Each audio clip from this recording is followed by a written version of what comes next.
I present to you a world where, with power and money, you can do anything, but someone who has nothing appears and beats everyone, beats men, beats women, beats those who hit women too. Let's go! The Valhalla Academy is one of the top 3 hunter institutes in the world. Every year, many hunters try to enter this institute, but with a success rate of 1 in 500, few succeed, and even among those who do, only 150 students can graduate. You can see that the level of difficulty is just like real life, right? On the first day of class, there's already a bunch of people training, and anything goes. People with nothing in their hands against people with swords. Watching them is the senior combat instructor, Lee Sang-chil. After a while, someone named Yoo Min-jun arrives to see the candidate from his family who deserves all our attention. Yoo So-yeon, from the Yushin family, one of the 5 most prestigious families in Korea. Everyone who crosses her path is defeated due to her talent with mana and the sword. She is a promising talent, but she doesn't draw much attention from the instructor until it is mentioned that her family has communicated with a constellation guardian from the Yushin family. This grabs the instructor's attention. In this world, there are 5 chosen ones to be the constellation guardians, where it is normal for hunters to receive blessings and protection from the guardians or make a contract for it. Each of these 5 guardians has a different power. The Yushin family has the god of the sword, Jang San family, the god of spirits, Jin Choi family, the god of martial arts, Ocean family, the god of fists, John family, the god of the bow. Yu Yun, having communicated with a guardian, is a great genius with incredible potential. Passing the academy test will be easy, they say. This is so important that the whole world is watching through cameras. The fight of the 17-year-old super talent will be against Kim Ju-hyuk, also 17 years old. The instructors are even surprised at how calm the boy was, knowing who he was facing. Confident in an easy victory, the fight begins. Our girl draws her sword, but there's no sign of the boy. She decides to attack. Her swordsmanship was incredible, as well as her control of mana, and the attack was precise. Guys, believe it or not, he just punched her in the chest and won the fight. Our protagonist was even disappointed with the fight. And now we see the real truth. 300 years in the past, in the Tower of Destruction, there was a fight between the owner of the Tower of Destruction, Brace the King of Destruction, and the martial king Kim Hyeon-oh. Even with equal footing, the fight ended with the victory of the martial king. Here, the foot was in the face, not equality. By defeating the King of Destruction, who was trying to destroy the world, he saved the earth, but his injuries were very severe. When the tower collapsed with the defeat of its owner, the brave martial king couldn't escape. He only had time to lament because he was always very poor and became a hunter to survive and wouldn't be able to enjoy the money, fame, and power he always dreamed of. Before entering the tower, he even prevented his disciples from entering because it was very dangerous. And in the end, it was indeed. But at least if it was only him being crushed by the debris, then he would be happy. Here you understand why he deserved to reincarnate. He deserved it. He reincarnated into the body of a boy 300 years after that day in the Tower of Destruction. His knowledge of his past life remained, so even with this new weak body, he is very strong. Currently, on Earth, times are peaceful, so he can finally have the peaceful life he always wanted. But nothing good lasts forever, and the curse system window appeared, informing him that in 5 years the Tower of Destruction would reappear in the world, and the great hero must prepare. In other words, the peace he dreamed of wouldn't last. The protagonist even thinks he should have burned Brace's body to ashes or something, but there's no use crying over the past. Anyway, in this era, the conditions of the tower should be easier, so he decides he will have his peaceful life and enjoy it even after this warning. The system also orders him to find his lost weapons and memories. For that, he must go to Valhalla, and the system gives him the exact address. Even without knowing what these weapons and memories were, or even what place this was, he went to the academy. On the first day, he defeated the most promising girl in a single punch.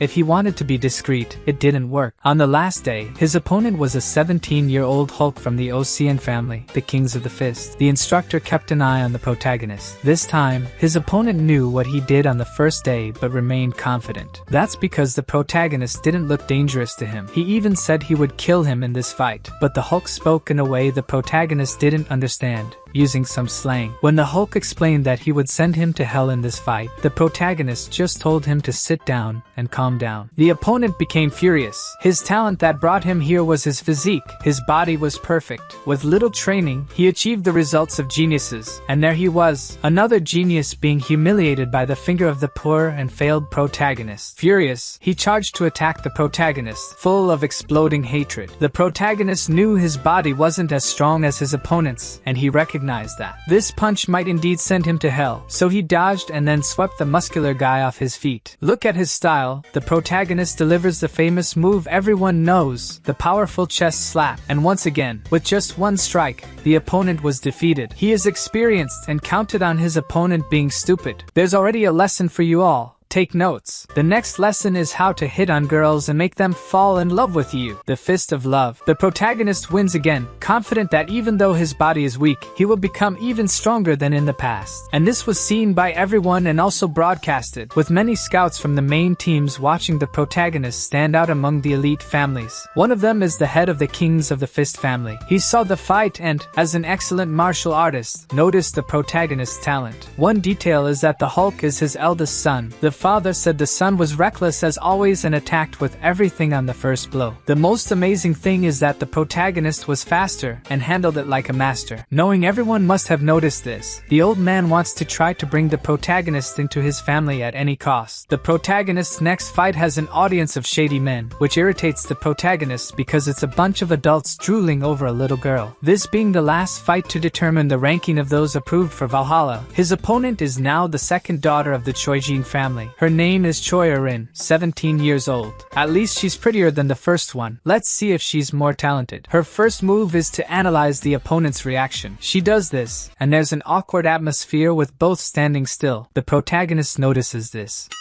She's using her brain and let him make the first move, which already made her better than the others. So he calmly moves his heavy hand towards her, approaching her inside. She uses her lightning sword, impressing everyone with her talent for using an elemental skill at her age. And meanwhile, the protagonist calmly watches this. When she sees an opening, she goes for it with force and wham, a powerful slash, but it hits nothing but air. He dodged so fast that when he appeared beside her, even I got startled. Imagine how she felt. Then he delivered the famous chest slap. She was caught off guard but not unprepared, blocking the strike with her sword. The protagonist starts to see more value in the girl. RM felt her whole body vibrate from the impact and knew that if it had hit her body, she would have died. Then once again, the protagonist appears in front of her before she can even react, this time mocking her, telling her to dodge this next strike. A short, powerful punch lands on her stomach, her sword glued to her belly, and she collapses, unconscious. Another fight won without holding back just because she was a girl. Kazuma approves of this protagonist. With this result, the ranking of the students is Kim Juhyeok in first place, Choi RM in second, and some extra in third, along with other extras the manhwa didn't show. Being first in the best academy in the world, of course, a million reporters swarmed him after the event, asking him everything. The protagonist got so irritated that he flipped them off and cursed everyone out on national television. Here are the comments on his video on the internet. NANI? Later, in Valhalla, the approved students went to enlist. For the protagonist, being there was no big deal, unlike the others who were so nervous they couldn't sleep. He noticed that none of the approved kids even wanted to look him in the eye. Could it be they were afraid of getting beaten up too? He then wonders if he attracted too much attention yesterday. His plan was just to get into the most important academy in the world, go where the system ordered, and then leave. On the first day, the students were taken to a virtual fighting simulation room. The professor was freaked out. This year, his class had 3 geniuses from the 5 main families, 2 cute girls, and the hot-headed Hulk. Just this made him scared. Then he realizes the guy who defeated all 3 is also in his class. The professor felt sick and even had his blood pressure drop. When he finally calms down and starts the lesson, he introduces himself and immediately causes confusion by teleporting everyone to another place or something like that. Judging by the name of the lesson, it's a simulation of another place. He simulates a goblin attack while emitting an aura of bloodlust to show the real real world to the students. This scares even the geniuses from the main families. To them, it's hundreds of goblins wanting to devour everyone. Goblins in pairs, come here to show you something. Look at the size of this thing. The professor was satisfied with scaring the students, but there was one who felt nothing. So the professor calls the student and asks if he can defeat the monster outside alone. This made the protagonist think about it. The professor's intention was to lower the ego of the famous student by asking if he could do something impossible for him to deny, because no student could do it. He was just waiting for the protagonist to say he couldn't handle the goblins, to put the boy in his place. But to everyone's surprise, the protagonist gave a slight smile, which made the professor angry, as Kim Hyuk said he could do it. The professor, furious, shouted for him to go and try. The protagonist asked something before accepting, inquiring about the reward. Because this must be a test, he will only go if there's a reward. He will go if the professor makes a bet with him. The rage consumed the professor, and he replied that he would do anything the boy wanted. Imagine the possibilities for this statement. The professor began to explain how the monsters attack, but the protagonist said it didn't matter. He just needed a sword. He handed over the sword, and off the protagonist went, out of the protective barrier. Everyone was scared even within the barrier, the professor hoping the boy's arrogance would cause his defeat. Only violent cuts were seen by all, revealing micro-expressions of the protagonist's psychopathy. He thought it had been 300 years since he last held a sword to fight. When he was a child in his past life, he didn't have these skills. Now he returned to his childhood with the talent of a martial king. When a giant goblin tried to strike, the protagonist dodged effortlessly. Everyone inside the shield watched. The sword the professor gave him was trash, so it didn't make sense how he could cut everything with it. Naturally, the geniuses from the noble families were furious and envious, but one of them was moved, even blushing with emotion. The protagonist easily defeated all the goblins and told the professor he wanted to go to the Hall of Constellations as his reward for the bet, reminding him not to forget a promise. In the practical lesson, the protagonist was a god, but in the theoretical lesson, everyone was calm and confident. The protagonist was exhausted. This was the hardest battle he had in 300 years. The protagonist remembered he never went to school before. This thing called math was something scary. At the end of the day, everyone was heading to the dorms. The protagonist was thinking about the constellations since he knew nothing about them. 300 years ago, these things didn't exist. What he understood was that constellation is the term for those who achieve great fortune and power, treated like gods, usually hunters who reach the pinnacle of power. Valhalla is located in South Korea and is the third largest academy in the world, housing many constellation relics. He thought about many things about the current world, but what's interesting to us is that someone was following him. Shift the scene to the teacher's room, where the recently humiliated professor is recounting his class to the senior instructor, describing how a monster defeated 120 monsters in the simulation. We discover that the protagonist, or at least his body,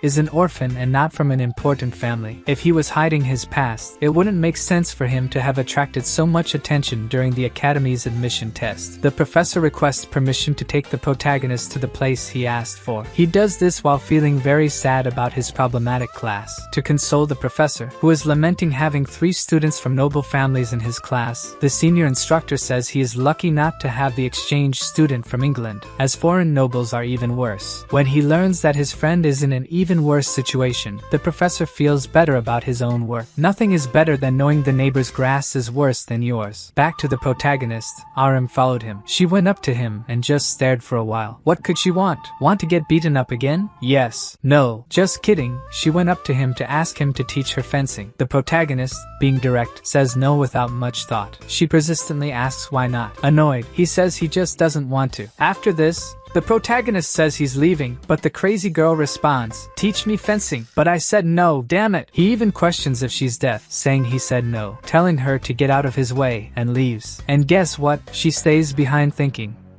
"Teach me fencing." The next day, the protagonist Kim Hyuk was peacefully sitting in class, contemplating how weak his body was, with terrible mana control and 0 magical power. One way to improve this was to find that thing. Suddenly, someone approached him, the problematic exchange student from England, Rocto Ventric from the Ventric family, along with his assistant Uriah Felix. Since our protagonist knew nothing about the current world, he had no idea who the student was or the significance of his noble family. The arrogant student got angry, thinking the protagonist was ignorant, but still calmly explained about his family and asked if he wanted to become strong. The boy explained about the main families and their affiliated lineages, and how an affiliate could never reach the top. The Ventric family was different from the others because they had a constellation guardian in the family, giving giving them immense influence in the world due to the Raven Mask. The arrogant boy talked too much, so the protagonist told him to shut up, saying he wasn't interested in hearing this crap. Then Trick even asked to make sure he heard correctly what the protagonist had said to him. The protagonist responded even more aggressively, calling him an idiot and saying he wasn't interested in him or in talking to opportunistic people. The guy was about to explode with rage, but someone ordered the students to sit down for class. The arrogant one turned angrily to see who dared to speak to him like that. It was the senior instructor. The instructor added that it didn't matter which family he came from. Here he obeyed the instructors or left. After being humiliated, he left the room, saying they would meet again. As the protagonist was leaving after class, thinking about what he learned, someone approached him from behind. "Teach me fencing!" She came to ask again, and he said no. Cut to the dormitory of the arrogant foreigner from England, who was breaking things in anger after being humiliated by the protagonist. To prove he's a scumbag, he ordered Yuria to do something she didn't want to do. He grabbed her by the hair, threatening to throw her out of the palace family, and other things until she agreed. His order was to call someone named Desera and give the order to eliminate Juhyeok. While some hated the protagonist, he was in his room training magic, but it wasn't yielding results with such a weak and impure body. In the middle of his training, he remembered the crazy stalker girl who followed him everywhere, always asking him to teach her fencing whenever he confronted her. He didn't know how to get rid of her, so he lied, saying he would give her a lesson for 10 million. He said this as he was turning to leave, but the girl asked for his phone. Confused, he handed it to her, and Aram added her number and returned the phone. I thought she was going to ask him out, but the crazy girl transferred 100 million to his account and said, "Teach me fencing for 10 lessons." The protagonist returned the money and said it was a joke, then left. Later, he thought maybe having money wouldn't be so bad, but quickly changed his mind, knowing money wouldn't be a problem once he got that thing. Dressed like an excavator, the protagonist went after that thing, searching for a hidden 300-year-old vault in the mountains of the academy. There should be at least 3 or 4 of them hidden. With the little magic he had, he emitted a mana wave to locate the vaults. Entering the area, he pulled out a shovel and began digging. His body was so weak that after less than a minute of digging, he was exhausted. Like me, he rested for a while, thinking he should have buried the vault shallower in the past, and then resumed digging. It took him all night, but he finally found it. After searching for the lock, he made a key that only someone who knew the shape could create with magic and opened the vault. Vault closed, vault open, we're inside. The place was full of gold, but what he really wanted were the mana storage stones, the true treasure here. They had been here for over 300 years and were still amazing. Now he would have enough mana to upgrade his weak body. Plus there was so much gold here that he couldn't carry it all. The next day at school, after spending all night digging, his muscles were on fire. Choi Erin was about to ask again. The protagonist felt sorry for her persistence. He researched her family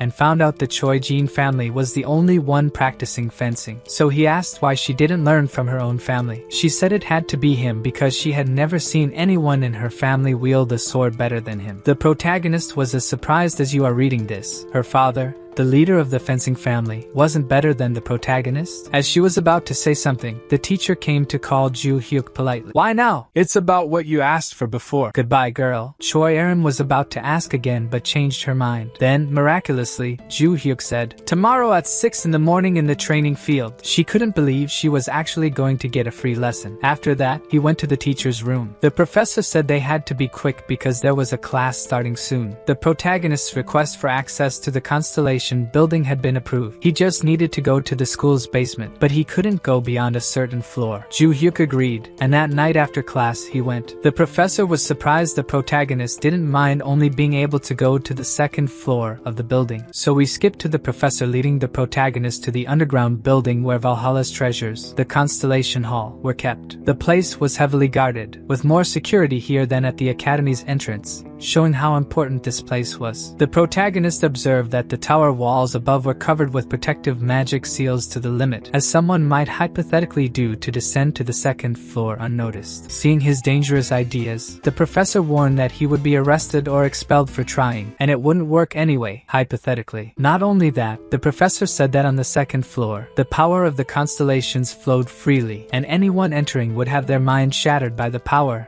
and go insane. The protagonist asked a few questions like this before entering, making the professor reconsider if he would get into trouble because of this kid. He was now in doubt, but after the protagonist entered, there was nothing he could do. Inside, the protagonist confirmed it. The system said that on the 5th underground floor were his memories and weapons, but he couldn't enter. But he came here for that, so he just descended anyway. As he went down the first stairs, he saw several vaults and nothing else. The system appeared to him, saying the requirements had been met, and he would be moved to the main hall. Everything went black until the protagonist saw the former king of destruction, who recognized him too. Barche said it had been 300 years since they last met. It was a grand reunion. The guy didn't even finish speaking before taking a punch to the mouth. The protagonist was furious. The guy asked him to calm down and took another punch on the other side. He asked for calm once more and took a third punch to the mouth. 40 punches later, the protagonist got tired, now allowing the guy to talk. The protagonist then started with kicks. After 32 kicks, Barche managed to speak, explaining that this was an imaginary world, a space within a relic, and this body wasn't real. The explanation was that the king of destruction had become a constellation, but the protagonist didn't care and punched him in the mouth again. After waiting outside for 30 minutes, the professor saw Juhyeok coming out without any problem. The relieved professor asked if he did anything wrong inside. The protagonist replied he did nothing. If he had gone down from the first floor, his mind would have broken, right? The professor agreed and left, thinking what a sly kid this protagonist was.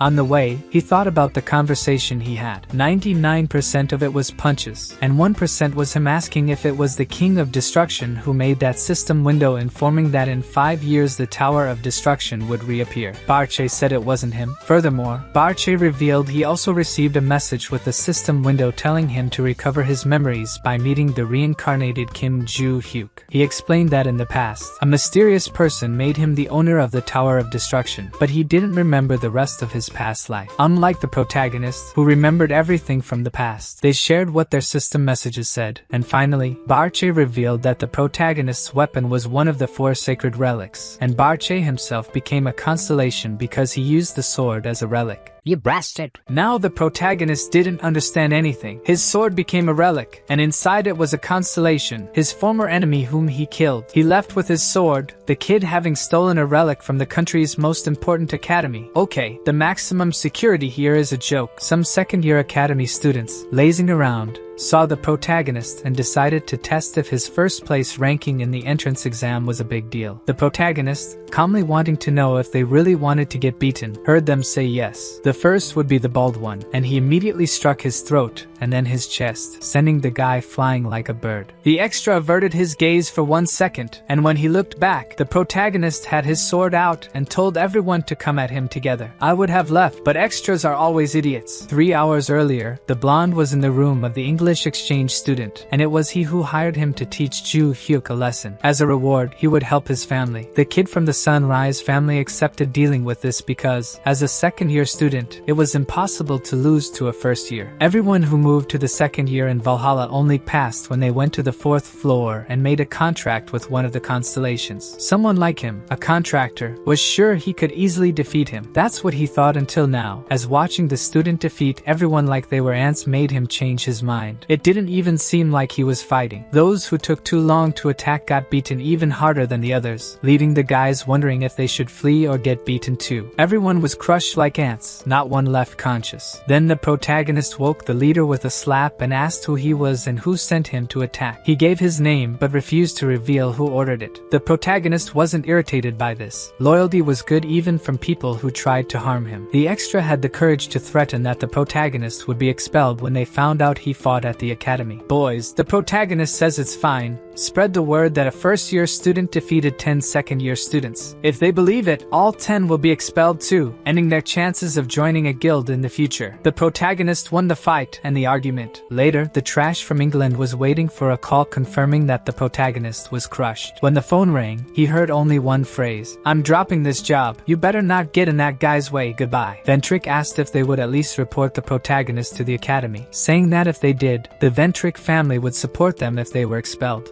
Still, the kid refused and said goodbye. The power of fear won over money. After that, Ventric ordered a renegade member of his family currently in Mexico to deal with the protagonist definitively. The next morning, the protagonist was ready to train. He had scheduled a meeting with the fencing girl, and as he stretched, she appeared for the private lesson saying, "Teach me fencing." But the protagonist's response was, no. Before learning fencing, they needed to improve their physical conditioning. The girl, absent-minded, didn't understand anything beyond. Teach me fencing. The protagonist had her stretched because the training would be intense. He noticed that people nowadays only train mana and forget about physical fitness, which is a mistake. Aram herself has a lot of mana, but if she runs 20 meters, she faints just like me. They started with 200 push-ups, 1, 2, 3 squats to strengthen the glutes and more gym exercises. After almost an hour, the protagonist said that this was just the beginning. When he mentioned that they were going to run 20 kilometers, the girl regretted wanting to learn fencing. Later, in the classroom, the protagonist felt the pleasurable pain after the training, while Aram was about to go into a coma from the pain. Her arm was shaking so much it seemed possessed. On this painful day, the teacher announced she would administer a written test on dimensional monsters and asked for silence from everyone. The test would assess knowledge on how to handle monsters. The girl with Makima's eyes took the test easily. The big guy seemed not to know much, and Aram answered all the questions with, "Teach me fencing." The protagonist was the quickest to finish the test and was waiting for the teacher to collect them. When time was up and she asked to collect the papers from the back to the front, Aram couldn't even turn her neck, so she asked for help. Everyone left the classroom, and the god of destruction living inside the protagonist's sword asked his master if he was sure about the answers he had marked. From what he said, they didn't seem to be correct. Soon after,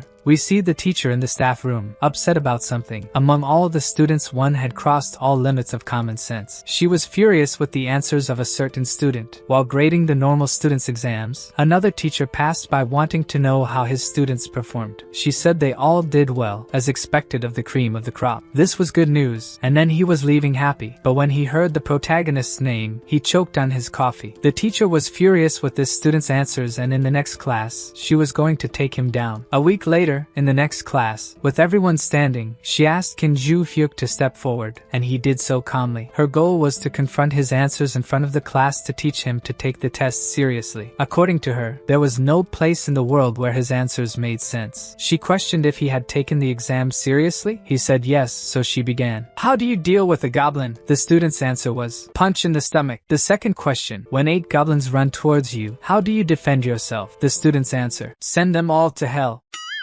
The teacher was already irritated again with these answers. Another question was, "What do you do against a monster with very high defense?" His answer was, "Defeat with an even stronger hit. A punch will do." The teacher almost went crazy with this bold student, but he confirmed all the absurd answers in front of everyone. Then, to make him feel ashamed and admit his failure, she activated the simulation room to show the answers in practice. A goblin with very high defense appeared. She told him to show how his answer was correct. At no point did the protagonist get nervous, which was suspicious. He politely left his exam for the teacher and grabbed a sword, headed towards the goblin without any hurry. The teacher knew he had defeated 120 goblins in another professor's class, but facing a stone goblin with super high defense was different. When they attacked, she was confident the boy would face reality. The protagonist simply threw the sword at the stone goblin's stomach, which shattered entirely and was defeated. As I said, a stomach hit resolves almost everything. Everyone was impressed again with the protagonist, except Aram, who already knows the mysterious student's secrets better. Now, the teacher also wanted to know how he did it. He said it was just about hitting the stomach. There was no secret. The teacher was going crazy with this kid, but still asked about the second question. "And the 8 angry goblins coming your way. Prove your answer." He even questions if this was supposed to be challenging. She then releases the simulation that creates a cave and the goblins that will attack. 3 goblins saw him. The test was to use strategy to prevent these 3 from calling the others. Before she even finished thinking, the protagonist knocked down the first, toppled another, and thrust the sword into the last one's mouth. He didn't give the goblins a chance to call the rest. That's how the teacher learned that all his answers were correct. In the following days, Aram tried to survive the physical training before starting the fencing training. In the end, the poor girl could barely stand. The protagonist also got tired with the same training, but it seemed that Aram never got close to the protagonist's preparation. When he asked how Aram would face the class monsters, her answer was simple. She would borrow the power of the constellations. As the protagonist thought, they ignored the training and depended on these constellations for any battle. It's not that the protagonist is against doing this, but what if they enter a dungeon with magic restrictions or in a very long fight, run out of mana from fighting for so long? How will they deal with emergencies? He believes that true strength must exist in the person and only depend on help from an external power for convenience. Then, the protagonist asked if she thought that this exercise to improve stamina was a waste of time. Aram said no, she She agreed with his lessons, but only agreed to train like this because he had said that only after this would he teach her fencing. With this answer, it means she hasn't accepted yet. She could finish today's training, but his will continue. In fact, he asked if she wanted to continue, but Aram couldn't take it anymore and left, otherwise she would die before training fencing. For the protagonist, the basis of everything is to have a powerful physique and then focus on mana control. That's why he places so much importance on this first. Beside him,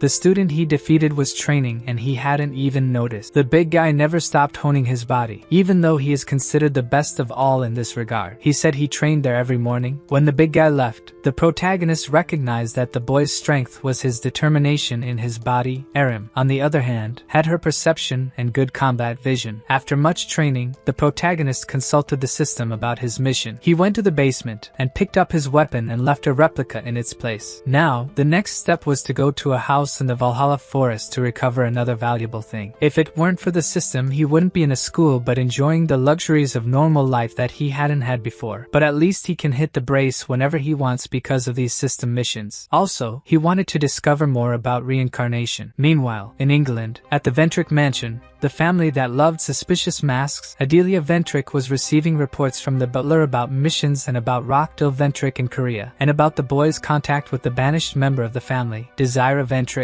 Desira was the black sheep of the Ventric clan because he had committed several crimes using the family name, including attacking 5 students from the school. He was expelled from the clan at 20 and now roamed the world while continuing to embarrass the clan. Adelia, knowing of Rockdale's contact with this scum, ordered to keep an eye on him and inform Rockdale that if he did anything else wrong, he would be expelled like Desira. Adelia, besides being beautiful, seems to be honest. She is against those who use the power of the family for their own benefit, because the power of the constellation of the Ventric family can only be used for its own benefit. These are her principles and honesty. To set an example on this matter, the story cuts to a class on how not to use the powers of the constellations for evil. The teacher explains how those who don't like this video are criminals and contractors who use constellations to commit crimes are also. As the class continued, the protagonist just thought about his current body. In his life as a hero, when he was this age, his body was much worse than this boy's. Even if it's strange to have a weak body compared to what he had at the end of his life, this body evolves very quickly with his knowledge and can certainly become stronger than his true self. He doesn't understand why he was so sedentary and with such poor mana circulation at this age. Basically, the original owner of this body was not meant to be weak, and he still doesn't know what happened to the boy who owned this body before. During class, Makima calls the protagonist and passes him a note with just "hey" written on it. He doesn't understand why this other girl doesn't just write what she wants, a note just for that. Maybe all the girls here are crazy. Later, in the last class of the day, the teacher in charge announces that this weekend they will have permission to leave the academy, but they must notify the campus first if they intend to. The protagonist goes to inform that he wants to leave the academy during the weekend, and suddenly someone calls him with a "hey." He looks and sees it's the Makima from AliExpress. The protagonist immediately asks if she also finds it fun to follow others and make selfish requests, and why send useless notes that say nothing. He insists she just say what she wants from him, but the girl seems embarrassed and shy, unable to say a single word. It's not hard to irritate our protagonist, so he tells her to say it now or go away, you crazy girl. She can't say what she wants, but can she question why she's a crazy girl? In fact, Makima wanted to ask the protagonist how he managed to destroy a goblin with a weak sword and no magic. This shouldn't be possible. He was so incredible and strong even without coming from a wealthy family. She wanted to talk more with him, but her pride wouldn't let her speak. After all, it's very important and noble to ask for help from a commoner. When it seemed like she was finally going to ask, the teacher appears and interrupts the two. The protagonist was focused on his life goal and girls kept appearing around him. He even asks if the teacher doesn't hate her due to the class in which she was embarrassed. The teacher says she doesn't care about that. She believed there was only one way to handle those situations, and he opened her eyes to the possibilities. She even says she is grateful to him now. The woman drags the protagonist, asking him to be her assistant. He refuses, of course. His goals now do not include learning what he already knows how to do. Makima in the end couldn't overcome the barriers of her pride, but realizing this didn't make the girl sad. Just one more who will fall in love with the protagonist soon. Returning to his room at night, the protagonist has a computer, but it's on his phone that he researches where he can sell the treasures he took from the safe. The place for this is called the Secret Market, a space where people from anywhere in the world can trade. It is known as the black market due to the wrongdoers who use it. The protagonist's deduction is that the market market is illegal, but still the government does not interfere because it was created by an important constellation guardian. When he researches how to go to the market, he receives a message from Aram. The girl is very different in everything she does. She likes to send many emojis and makes it seem like a tragedy, but in reality, she just wanted to say that she will miss training because she needs to travel. He found it funny how dramatic she is, but is he laughing at her? Aram thought. But that wasn't it, he just wanted to wish her a good trip, and she really likes sending emojis. He hangs up the phone because the girl won't stop. So the next day he goes after the so-called market. In an abandoned cafe he enters and then just turns right. Through a normal door he passes through it, and comes out in another place where it's already night. This place seems familiar to the protagonist, something from his past life, but before he thinks more about the reason for that, someone calls him. A man in a leather jacket is the one who receives a fee of 2 million money to give access to the market and assist customers. The protagonist pulls out a brick of money that he won in the prize for being first in the academy, and uses this for his investment. Today's goal is to sell some jewels from his secret safe. The man in the leather jacket explains how the market works and recommends Morris's store at the end of the street for selling low-value jewels. Before he goes, the man hands a mask to the protagonist. Everyone here prefers to hide their identities, and even though the boy doesn't care about this, it's better to follow this custom. At the market, everyone walks with masks. When he finds Morris's store, the protagonist says he has some things for him to evaluate, as he wants to sell. He takes out a simple bag from his backpack and places it on the table. Nothing that a student might have could be of high value. He picks up one of the rings to analyze and to his surprise almost dies of a heart attack. It was an artifact from the era of destruction, something extremely rare. Morris checks each of the items in the bag and sees that they are all relics of an ancient era. The protagonist is curious to know the value of these items, but Morris is curious to know how this boy has these things. He can't say exactly what they are worth right now and apologizes to the young client. The rings are so expensive that Morris doesn't have the money to buy them. Before responding to something, he questions where he got these rings. The protagonist comments that he thought such things weren't questioned here, and indeed, that's against the rules in this place. The truth is that Morris doesn't know the value of these items. They are so valuable that he suggests the best thing is to auction the rings in the market, but that would take 2 or 3 weeks. The protagonist insists on knowing how much Morris believes they would be worth at auction. Despite not being sure, he shows and says the minimum is this value. Although Hyeon knew that rarities in his past life did not expect such a high value, he couldn't even count how many zeros are in that number. The protagonist is willing to sell to Morris for that value, but Morris only has a quarter of that in his entire safe. Even though it's almost 5 times less than the minimum that can be expected at an auction, the protagonist accepts to sell for that value. Morris was amazed by such a good offer. The truth is that the value of these items goes beyond rarity. The reason is that the constellations that dominate the world and emerged after the era of destruction react well to these items. I would like to read the synopsis of this story for you. 300 years ago, Kim Hyeon-oh defeated the king of destruction Brace, the owner of the Tower of the End, thus preventing the world from being destroyed. Kim Hyeon died in the collapse of the Tower of the End, but reincarnated 300 years later in the body of a 17-year-old named Kim Juhyeok. He ends up discovering that the constellations that were created while he was dead are his disciples who have been looking for him for 300 years. And today Morris is sure they are genuine. The energy of destruction is still strong in them, and whoever possesses one of these items can make a contract with the most powerful S-rank constellations in the world. Morris buys them all. Sometime later, someone goes to Morris and leaves a doubt in the air. The protagonist returns home. He sold for a value 5 times lower because he wanted the money urgently and didn't want to explain how he got it. He got so much money from those items that he won't have to worry about money for a long time. When he was going to return home peacefully, the phone rings. The meddling teacher had gotten his number from the school and practically forced him to go have lunch with her now. Although he is rich now, when the woman said she would pay for the food, he couldn't refuse and went to her. You must also have been curious about Morris. The person who appeared there is called Black Cat, and he is the owner of the market. That explains why Morris was stunned by his presence. They had never spoken in years of market because the man is extremely important. The reason for the contact is that Morris asked to participate in the auction for the first time in years. Then Black Cat wanted to know what he had to announce. Black Cat, in fact, works for the constellation that is the true owner of the market, and he examines the items before they go to auction because the constellation might be interested in them. As soon soon as he saw the rings, the constellation went crazy to have those items for itself. The constellation on the other side really wanted Morris's rings. And that's how Morris lost his ring that night. The teacher who called the student on the weekend paid for a pizza and a generous portion of shrimp pasta to try to convince him, once again, to be her assistant. The protagonist refused without even thinking twice. Anyone would want this opportunity, but he must be the only person in the world who doesn't care. She argued that she could get him a scholarship and that they could write an article together.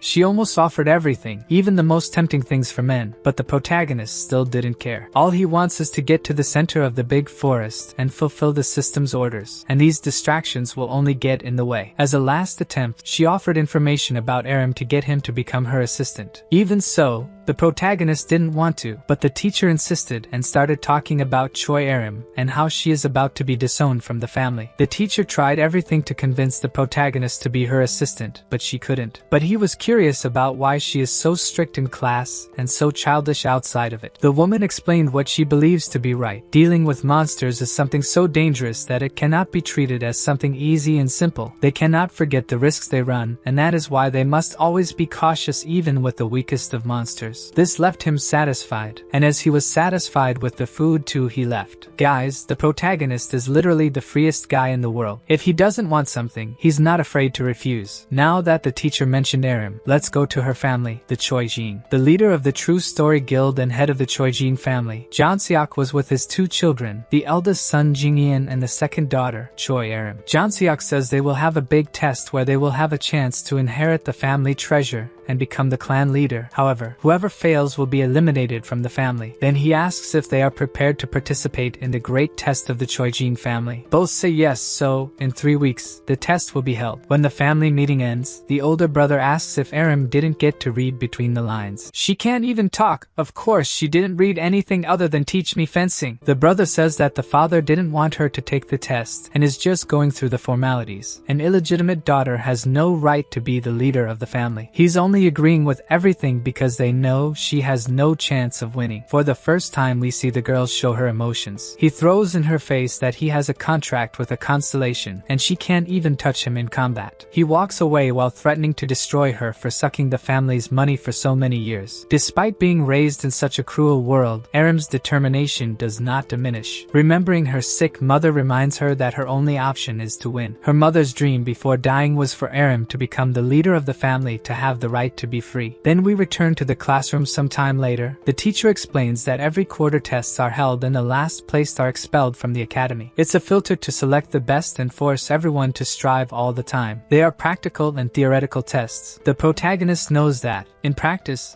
there is no risk, but in theory, it could be a big problem for him. The protagonist's idea is as follows. He will cheat on this test, and the responsibility for giving the right answers is Brace's. If he can't do that, his life will become a nightmare. When the class ended, Aram for the first time says something other than teach me fencing. She asks if they will train today as well. The protagonist says that now she is ready to learn fencing. The girl even glows with happiness. Now that we know more about her, we can deduce that her family didn't train her and doesn't really consider her important. In the training room, the first thing the protagonist wants to see is her sword. She draws the sword and they start with the very basics, how to hold the sword correctly. With simple guidance on how to wield the sword, mana naturally flows through the blade, something she didn't even know how to do. The next step is for her to attack with everything she has. Aram begins to emanate lightning and her body's mobility surprises even herself. Even though the protagonist defends easily, she is much faster, and he confirms this. Another lesson is how to concentrate magic on body parts for more speed. The blows are good, but she must also learn to defend. The protagonist also moves a lot, and the exchange of blows between them lasts an hour, with Aram giving her all while Hyeon teaches and gives tips. When the class ends, she can't even stand up. As always, her body is at its limit. However, she can already see the results. She is much stronger than on the day of the opening ceremony, yet she has not been able to reach the protagonist. He is on another level. Before the class ends, she wants a serious duel with Hyeon. For the protagonist, it might be interesting since she is raw talent and fun to train. He thinks that, 300 years ago, she would have had the potential to be a disciple of his. She asks again about the duel, and he, to provoke her, says he doesn't want a duel so that she would insist as she always does. However, this time she accepts the answer without protest, which is surprising because she is extremely stubborn. She even says that if he doesn't want it, it's because it's not the best thing to do right now. Aram accepted to follow the words of her master to the minute to become stronger. 2 weeks later, the students are gathered. The senior instructor explains that the bi-monthly test will be an attack on a dungeon. When the entrances appear, he says the recommended number for each group is 8 people, but they are free to form larger or smaller groups. They will have 5 hours to complete their dungeons. Their level is F+.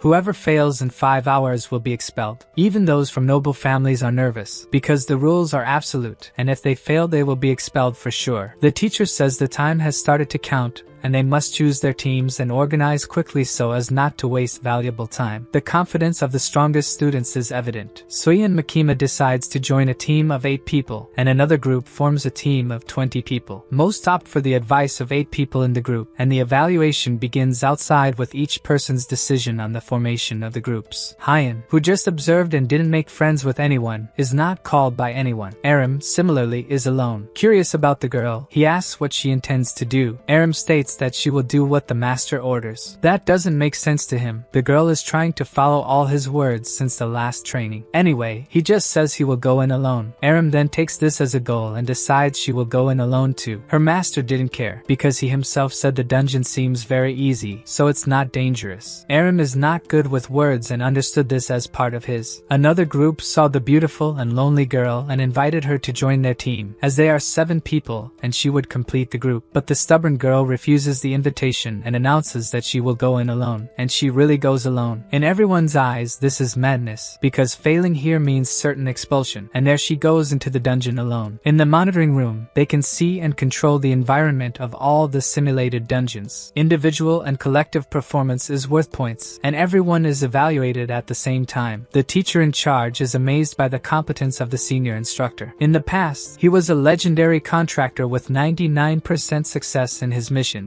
According to Lee Sang-chul, this year's students are great, especially those from noble families. In particular, Suyeon stands out, managing to define the best formation and control her team, in addition to performing various functions that give her more points. The instructor comments that if it weren't for the protagonist defeating her on the first day, her reputation would be impeccable. Anyway, as the tests progress, she should return to the top for being an exemplary student. And speaking of the protagonist, the instructor tries to find out where he is and finds nothing. This is curious, so he wonders if it would be possible for him to have already completed the test in record time, until he checks the list of those who completed the test, and there is the protagonist's name. He finished the test in 23 minutes. This leaves the instructor perplexed. How could a student achieve this time? It would be impossible for him not to try to see the recording immediately. Alone, the student Hyeon showed no fear. With a smile of someone who knows what he's doing, he seemed like a chainsaw slicing through everything ahead. 2 giant goblins tried to attack him, missed, and didn't get another chance. While watching the 23 minutes of terror, the other 2 teachers were also there, impressed. The dungeon boss, programmed to push a group of 8 students to their limit, was defeated with a single stab. Undoubtedly, Hyeon finished in first place, and all the teachers realized that he was not normal. When everyone left the dungeons, they were exhausted and injured. Even the best had marks showing how difficult the test was. Aram was there too, with some cuts on her clothes after completing the test, and Hyeon was the only one as clean as at the start of the test. The final ranking was the protagonist in first, Aram in second, Suyeon in third, the big guy in fourth, and the rest don't matter. The senior instructor expected the protagonist to be first, but not without any injuries. His potential is worthy of the world's best, which is incredible. But a surprise was seeing Aram in second place. They don't understand why she went alone like the protagonist. Her time was longer, and she got injured in the fights, but still managed to complete the challenge alone. The responsible teacher, who was once an executive of the Choijin Guild, knows Aram well. Even though she was exemplary, this behavior doesn't make sense. He suspects that the protagonist is influencing her, but it's just a suspicion. Rockdale,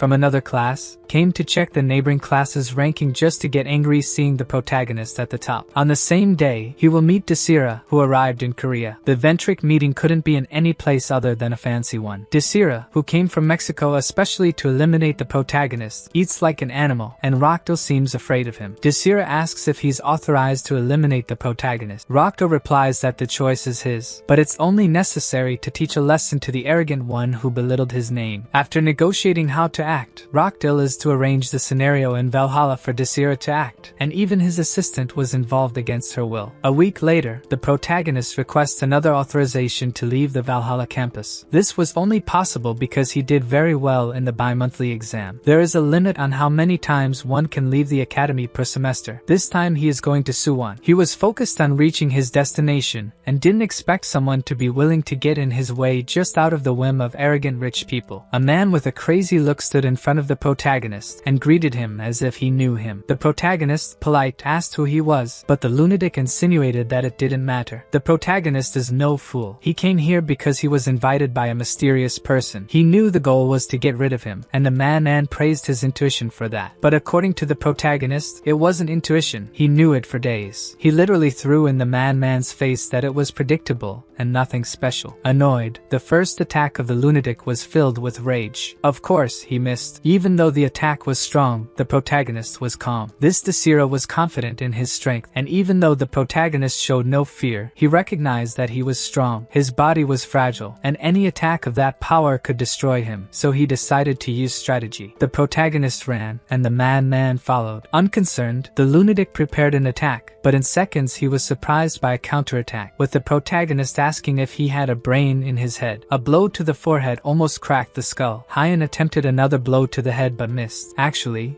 the protagonist let him dodge to say the same thing Desira said, that he was lucky to dodge. It didn't take long for the arrogant one to feel fear of the monster in front of him. In the past, Desira used all kinds of elixirs to strengthen himself, and that was his talent, high elixir resistance. His parents spent fortunes on this, and by the age of 16, he already had the body and power of an adult. His parents' intention was to use their son to gain recognition for the family, but he didn't accept that. The first people he eliminated were his own parents. After being expelled from the clan, his life was freer, and money wasn't a problem. His real motive for coming to Korea was to find a challenge his age to play with, but now he didn't understand how there was such a monster. It couldn't be natural. Desira asked what elixirs the protagonist used to become so strong. Hyeon laughed at this in front of the enemy, wondering what the hell this guy was talking about. Does anyone do something so trashy like that? Is he a cheater using it to hide his weakness? Desira contained his anger but questioned whether the protagonist didn't also become so strong using that. Of course not. He even said that he could compare Desira to a strong genius at school before. But now he realized it would be an insult to Sihya, who trains so hard every day. After being so insulted as never in his life, Desira decided that even if he wasn't as strong as this guy yet, he could use his incredible tools to defeat him. The protagonist realized that the dagger was a magical item with great destructive power. Desira asked Kim Juhyeok for his last words, but what happened was that these were the last words said by Desira before losing all his teeth. How does someone wait for the enemy to attack while holding such a powerful item? He was thrown against a tree, and to the sadness of Mother Nature, this trash was responsible for the death of an innocent tree. But that wasn't the end. The protagonist declared that before Desira loses consciousness, he would answer some questions. Desira was willing to answer everything now, but Juhyeok shouted that he would only ask questions after he's satisfied first.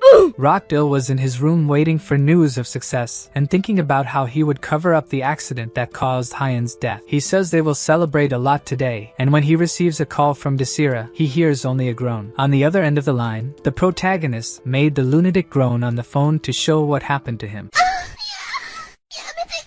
No! The protagonist even said that Desira asked Rokdo to burn incense in his memory after he dies. Hyeon says that Rokdo will be next now. Rokdo was so terrified that he hung up the phone, leaving the protagonist talking alone. Rude, these rich people. Now that the message was given, Hyeon thinks about what to do with the body. Actually, he didn't die, but he will never want to look even at a picture of the protagonist, let alone face him in person. Yuria, who went to get tea for Rokdo and him to celebrate, was happy when she left, but when she returned, her master master was about to explode with rage. Rockdale began to think that if the information about him trying to kill someone at the academy reached his family, it would be terrible. But what could he do now against the guy who defeated the strongest mercenary he knows? His plan now is to wait and see if the protagonist will leak this information or blackmail him for money. In other words, he has no plan and will just hope the protagonist doesn't tell the Ventric family. Hyeok, when leaving the park, was precisely planning the right time to report him for this. His pet constellation suggests that he should have just killed Desira and then rocked Ventric too, but the protagonist says that the 300-year-old him would do that. But now he's the 16-year-old student Kim Ju-hyeok, and he can't go around killing people without causing problems. The current world is different and at peace. Barche also says that the skill Desira used before is familiar to him. Barche doesn't remember where but recalls a magic of that type. He also asks if the protagonist didn't notice his magic, but the protagonist didn't care and told him to shut up. After destroying Desira, the protagonist woke up the mercenary to ask a question. He even had to put his jaw back in place for him to talk. He asked who gave the order to kill the protagonist. The mercenary didn't want to talk, but the protagonist used his incredible dialogue skills to convince the guy to reveal all his secrets. Now he finally tells that Rockdale Ventric sent him after him. Exactly that Rockdale Ventric from that day. Another thing is that Desira is not from the academy, where he came from and what his name is. Desira didn't want to reveal his information, but when asked if he wanted more broken fingers, the guy said everything. His name is just Desira now. He is from the first species and works as an independent mercenary. Our protagonist has heard of the first species and questions if he thinks it's cool to be a mercenary because he's just a bully paid for that. Despite the complete defeat, Desira claims that Hyeok is lucky in life. If he had waited 30 more seconds, the fight's outcome would be different. In the end, our hero is not a bad guy. He would even let the guy go, but now he changed his mind. He is better off silent, so please don't ever speak again.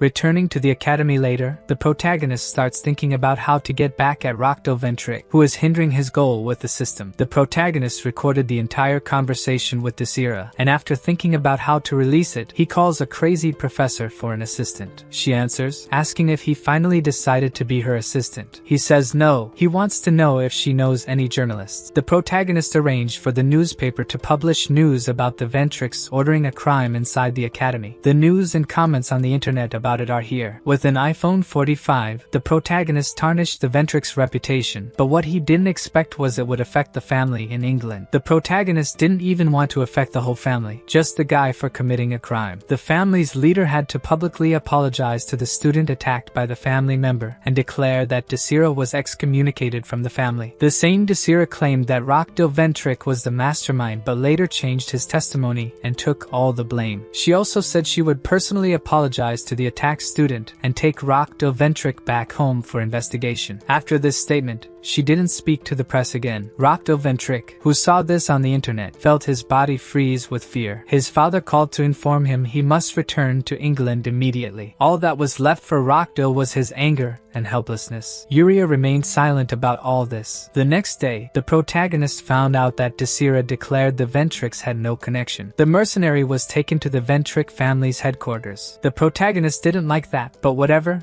The important thing is Rockdale is gone. Hyeok went to the teacher's room to thank the professor for helping with a trustworthy journalist. And as always, girls are crazy in this world. Be my assistant. I said no, damn it. The professor pouted, wanting to know why he called her then. Could this be a date? The protagonist wasn't even surprised anymore and told her to return to reality. If he wanted, I think the professor would give him a chance. Now I return to reality. He went there just to thank and give some information he has about monsters and how to deal with them, but in exchange for being excused from classes this weekend again. Meanwhile, on a ship heading to the Tower prison, a certain Desira is aboard as a prisoner. His plan is to remain silent and take all the blame alone not to harm the Ventrics. He is sure they will repay the favor. In less than 5 years, maybe he should be out of prison. Unfortunately for this mercenary, retirement came earlier. Now he won't talk anymore for the rest of his life. At the Ventric mansion, the family leader was there to receive Rockdale and furious about the stain he caused on the family's name. Rockdale's father and son went together to take the scolding. She, Just opening her mouth to ask something made him crap his pants. She just wanted to know what he would do about this. Rockdale says he will beg for her forgiveness, but she doesn't accept just that. The woman seemed about to kill them both right there but didn't. She says that his actions threw the family's name in the mud, all for a silly reason. The terror in the boy's eyes was visible. He even begged and said he would do anything to fix it. The woman then stated that the only way was for Rockdale to be expelled from the family. Rockdale's father tried to help his son against it, claiming that it was too extreme, but the woman was relentless, saying that if he didn't agree, he should accept being expelled instead of his idiot son. Even between father and son, there is a limit because the man refused. However, the woman is very smart, thinking to herself that she wanted the boy expelled now or even dead. Still, if she expelled the boy, it would be admitting that the Ventrix were guilty, so for now, she said she wouldn't expel Rockdale, and they were in her hands, and they should wait for her to think better. Her desire is to meet with Kim Juhyeok and think better about Rockdale's fate. So she ordered the father to keep an eye on his mediocre son from now on, and be grateful for her compassion. Humiliated by the protagonist, he returned home to be even more humiliated by the family leader. Besides, the father also had to do the same, but that didn't happen. Rockdale tells his father that her intention is to expel him as soon as the dust settles, so he will have to do it, and the father will have to help. For his son's sake, the father will support. At least he is a present father and helps his son, even if it's to do shit. Great dad. Meanwhile, at the Valhalla Academy, the protagonist is informed that the Ventric leader is coming to visit him to apologize, and the protagonist doesn't understand why such an important person would do that. It can't be good. The professor is also worried about the situation. Adelia, the Ventric leader, is coming today. They donated millions to the academy. They are the biggest money donors, so the academy will cover up everything. He wants to know if the protagonist understands what that means. Despite being a teenager in everyone's eyes, he is smart enough to know what it means and agrees. Some time passed until the woman arrived. The professor showed respect for someone so important, and soon left, leaving the protagonist and the Ventric leader in the room. She introduced herself as someone refined and polite. The protagonist also knows how to behave with formalities. Moreover,